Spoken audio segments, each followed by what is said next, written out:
이번 주 주요 경제 이슈 찾아보는 김혜민 기자의 멀스터치부터 시작하겠습니다. 안녕하세요. 네, 안녕하세요. 일단 시작은 NC가 무슨 일이 있었는지부터 얘기를 해봐야 되겠네요. 이 얘기를 좀 제가 정리를 먼저 해보죠. 오시기 전에 해보려고 합니다. 저도 뭐 깊이 있는 내용은 모르고요. 타임라인대로 한번 정리를 해볼게요. 정리해보죠. 이것만 해도 사실 시간이 좀 걸립니다. 이 10일까지 NC소프트 주식 뭐 60만 원 초반대였습니다. 예전에 저희가 한번 소개를 했지만 그 확률형 아이템 때문에 주가가 좀 많이 빠진 상태였죠. 그런데 11일 다음 날이죠. 갑자기 주가가 치솟습니다. 이게 얼마나 올라갔냐면요. 가격 제한폭인 30%까지 올라서요. 그 위로 올라가지 못했습니다. 상한가 친 거죠. 그러니까 한마디로. 느닷없이. 그렇죠. 78만 6천 원의 거래가 마감이 됐어요. 근데 이날 또 이 NC소프트의 이벤트가 있기는 했습니다. 이날 3분기 실적이 발표되는 날이었거든요. 그런데 3분기 실적이 좋지도 않았어요. 그때 매출도 하락했고 14%, 또 순이익도 34%나 줄은 상태였습니다. 아니 그러면 매출이 줄었는데도 불구하고 이렇게 상한가. 일단 실적 때문은 아니네요. 그렇죠. 그래서 이제 언론사들이 막 분석을 하기 시작합니다. 이때 이 3분기 실적 발표를 하면서 NC가 또 한 가지 발표를 하는데요. 그게 바로 이 NFT와 블록체인을 결합해서 앞으로 이 사업에 진출하겠다 이런 내용이었어요. 그래서 이거구나. 뭔가 새로운 게 시작이 된 느낌이 있었죠. 요즘에 NFT 한다고만 하면 다른 회사도 마찬가지지만 주가가 갑자기 오릅니다. 그래서 그 현상이 이 NC에게도 나타나는구나라고 많이 생각을 했습니다. 요즘에 블록체인이랑 메타버스 한다 그러면 다 올라가죠. 맞아요. 그래서 처음에는 이런 보도가 막 나왔는데 장이 마감되고 나서 저녁부터 조금씩 분위기가 바뀝니다. 왜냐하면 이때부터 갑자기 슈퍼개미 얘기가 나와요. 한 슈퍼개미, 그러니까 개인 투자자가 이날 갑자기 엄청나게 많은 이 NC소프트의 주식을 매수했다는 거예요. 이날 70만 주를 샀고요. 또 20만 주를 팔았습니다. 그 뒤에. 그러니까 순 매수. 액수가. 매수 주식이 그럼 몇 주가 되죠? 70만 주요? 70만 주를 팔았고요. 샀고요. 20만 주를 팔았습니다. 그럼 50만 주요? 그렇죠. 90만 주라고 대답하길 바란 건가요? 아주 헷갈리실 것 같아서 한번 여쭤봤어요. 그러면 이거 순 매수 금액만 3천억 원이에요. 굉장히 많죠. 한 명이 개인 계좌에서 3천억 원이 빠져나갔다. 와, 상상할 수 없는 금액입니다. 확실히 슈퍼개미는 슈퍼개미네요. 그렇죠? 이 사실이 알려지고 다음 날 당연하긴 하지만 주가가 조금 빠졌습니다. 한 9% 가까이, 9% 조금 넘게 이때 빠졌어요. 조금인가요? 많이 빠진 거죠? 9%면. 근데 이미 30% 올랐기 때문에 9%는 좀 적게 느껴지더라고요. 그래서 한국거래소가 투자주의 종목으로 지정을 했습니다. 그리고 나서 이제 저는 그 다음 주인 월요일이 좀 기대가 되더라고요. 그게 이제 어제였죠. 어제 주가가 오를까 아니면 빠질까. 이제 고민이 궁금했는데 그 결과가 어제 나타났는데요. 이게 또 기현상이 나타났습니다. 갑자기 주가가 장 후반에 미끄러지기 시작하더니 66만 원까지 떨어졌어요.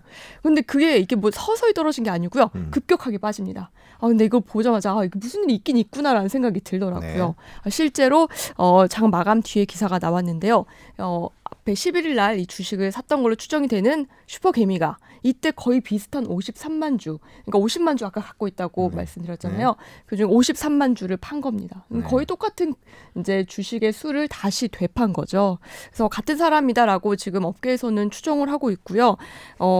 단순히 이게 개인 투자자가 순수하게 주식을 매도한 거냐 여기에 대한 이제 의혹이 좀 증폭이 되고 있어요. 여러 가지 의혹이 나오고 있습니다. 그 중에 하나가 공교롭게도 그 주식을 사고 판 날이 지난 11일이 또 어떤 이벤트가 있었습니다. 그게 뭐냐면 바로 11월에 선물 만기일이었어요. 그러니까 선물하시는 분들이 이날에는 이제 그 계약된 선물을 매수하거나 매도를 해야 하는 날입니다. 그래서 이 자금력이 있었던 개인 투자자가 선물을 하고 있는데 이 NC소프트의 주가를 끌어올린 뒤에 선물로 수익을 실현하고 이걸 다시 되판 거 아니냐 이런 의혹을 받고 있습니다. 이 얘기는 김현용 의원님이 나와서 자세히 해주시겠죠. 이 돈이 본인의 돈이냐부터 시작을 해서 또 선물 시장과의 관련해서 선물 시장은 이제 레버리지가 크기 때문에 적은 투자만으로도 큰 돈을 벌 수 있다는 그런 장점이 있는데요. 또 반면에 이 시세 조정 행위가 명백하기 때문에 시세 조정 행위는 현행법상 의도가 있던 없던 간에 돈을 벌던 안 벌든 간에 처벌을 받을 수 있거든요. 요즘엔. 그럼 도대체 왜 이런 걸 했을까? 도대체 이렇게까지 무모하게 나선 이유가 뭘까? 이런 것들에 대한 억측이 계속되고 있습니다. 조금 뒤에 김현영 의원님 모셔서 네, 설명을 들어. 업계에서는 어떻게 파악하고 있는지. 네, 이미 이 한국거래소에서는 심층 조사에 들어간 네, 상태입니다. 금감원도 뭐 들어가야 되지 않을까 싶습니다. 이제 뭐 그렇죠. 조사가 진행되면 또 추가로 드러나겠지만 뭐 네. 지금까지의 상황을 조금 뒤에 조금 더 자세히 알아보도록 하고요. 두 번째 소식은요. 네, 두 번째 소식은 OECD의 잠재 성장률 보고서인데요. 제가 이 소식을 가져온 이유가 있습니다. 사실 이렇게 뭐 보고서 내용 하면 재미없고 뻔한 내용 나오잖아요. 그래서 사실 그 재미는 없는데요. 이 보고서를 둘러싼 최근에 이슈가 있었습니다. 논란이 된 게 있는데 이 보고서 내용을 보면요. 2060년까지의 각 나라의 재정을 전망했습니다. 2060년이요? 네, 그러니까 30-40년 뒤죠. 제가 이 자료 직접 갖고 왔는데 굉장히 두껍고요. 앞에 보면 이렇게 더 롱 게임 뭐 어쩌고저쩌고 써 있는데 뭐 뒤엔 잘 해석이 안 됩니다. 영화를 모시라서 롱 게임이니까 굉장히 오랜 장기 전망을 나타내는 보고서다 이렇게. 2060이라는 숫자는 보이네요. 네. 근데 여기 이제 한국의 경제 전망까지 굉장히 구체적으로 나와서 이제 한국 언론들이 이 내용을 이 보고서가 나오자마자 이제 보도를 했습니다. 내용을 보면 장기 전망이 굉장히 안 좋다. 최하위다. 잠재 성장률 한국이 0%대다. 뭐 이런 제목을 뽑았거든요. 그런데 여기에 대해서 한 그 라디오 인터뷰에서 신랄하게 비판을 합니다. 이거는 장기 전망치를 두고 한쪽의 시선으로 취사 선택해서 그러니까 내용을 좀 왜곡시켰다라는 그런 전문가의 인터뷰였어요. 그 청취율 굉장히 높은 한 방송국의 그 라디오입니다. 이 정도 말씀드릴게요. 그런데 이제 제가 그래서 한번 이 OECD 자료 잘 모르지만 숫자가 나와 있는 부분은 제가 열심히 봤습니다. 그랬더니 결론이 나왔어요. 두 쪽 다 얘기가 틀리지 않습니다. 맞기는 맞아요. 근데 두 쪽 다 자기 얘기만 한 걸로 이제 보이는 거죠. 자기가 하고 싶은 얘기만. 그래서 좀 자세히 설명을 드리면 이 OECD 보고서가 수치를 두 종류로 냅니다. 중기 전망 그리고 장기 전망. 중기 전망은 10년치 자료를 보여주고요. 장기 전망은 60년까지의 이 30년 동안의 자료를 보여주는데요. 한국이 중기 성장률은 사실 괜찮습니다. OECD 평균보다 높아요. 그런데 60년까지의 장기 이 잠재 성장률은 그 38개국 중에 캐나다와 함께 공동 꼴찌를 기록했습니다. 그러니까 언론사의 보도도 틀린 건 아니네요. 그런데 이제 언론사가 장기 전망에만 집중을 해서 이것만 취사 선택해서 보도했다. 뭐 이런 비판을 받은 거죠. 그러면 왜 우리가 이렇게 장기 성장률이 고꾸라지냐? 급격하게 떨어지냐. 오히려 일본은 조금씩 오르고 있거든요. 그래서 장기 전망으로 가면 일본과 우리가 역전이 됩니다. 오히려 우리가 더 낮아요. 그 이유도 좀 찾아봤더니요. 딱 한 가지 이유가 나왔어요. 다른 거는 다 OECD 평균과 비슷한데 한 가지 이제 한국이 많이 이제 급격하게 이거 하락하는 게 있습니다. 그 수치가 바로 경제활동 인구 비율이에요. 경제활동을 할 수 있는 인구 비율이 많이 추락한다는 건데요. 이게 어떤 원인일까요? 뭐 인구가 줄기 때문이겠죠. 그렇죠. 간단하죠. 저출산 때문입니다. 그래서 한국에 일할 사람이 부족해지니까 노동력이 줄어들고 경제의 역동성까지 해친다. 뭐 이런 그래서 잠재 성장률이 떨어진다 이런 결과가 나왔습니다. 경제활동 인구가 여러 경제 지표를 낼 때 이제 뭐 부모로도 많이 들어가고 이러다 보니까 수치상으로는 분명히 정말 중요한 수치면 틀림없고 뭐 이제 대선도 얼마 안 남았는데 이 인구 문제에 대해서 우리가 조금 더 신경을 써야 될 타이밍이다라는 뜻으로 받아들이면 되지 않을까 싶습니다. 맞습니다. 네, 세 번째 얘기를 하기 전에 아름다운 김혜민 기자 보러 찾아오신 김규동님 환영합니다. 라는 말씀 꼭 드리고 싶었습니다. 세 번째 얘기는 비트코인 얘기네요. 비트코인 창시자 누군지 모르지만 이게 사토시 나카모토다라는 이름만 알려져 있었죠. 이름만 알려지고 이 인물이 누군지는 아직도 그 미궁에 쌓여 있습니다. 그런데요, 이 창시자가 누군지 밝혀질 수도 있는 소송이 최근에 진행 중이라고 해서 이 소식을 한번 가져와 봤는데요. 비트코인 얘기를 조금 해보면요, 이 지난 2008년에 나왔습니다. 그때 이 사토시 나카모토라는 이름으로 9장짜리 백서와 함께 비트코인이 등장을 했는데 이 사토시로 추정되는 인물은 2명입니다.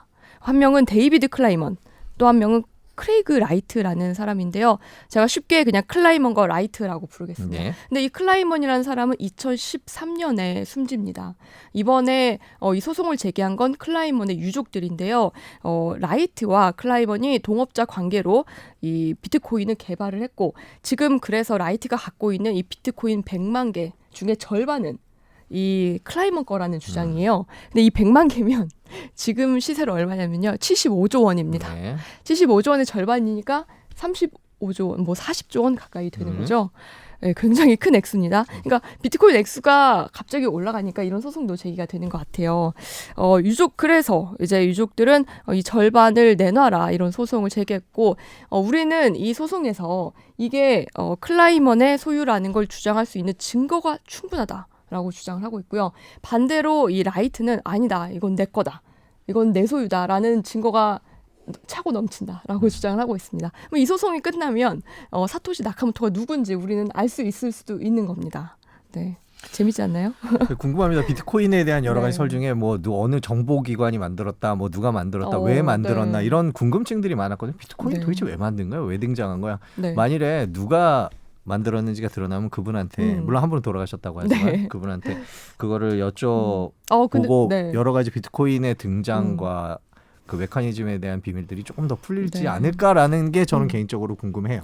또 한 가지 재밌는 건 이 라이트 아직 살아계신 분, 네. 이 라이트에 대한 이 세간의 평가는요, 해커이고 사기꾼일 가능성이 크다라는 얘기가 많다고 해요. 오히려 돌아가신 클라이먼이 그 컴퓨터 지식이 굉장히 훌륭했대요. 그래서 이분이 이 비트코인을 창시했을 거 아니냐라는 가능성이 더 높다고 합니다. 뭐 그냥 기자로서 저도 네. 기자로서 그냥 조만간 뭐 미국의 유명 네. 언론이 이분의 가족들을 인터뷰해서 그 배경을 듣지 않을까. 곧 네. 저희가 비트코인의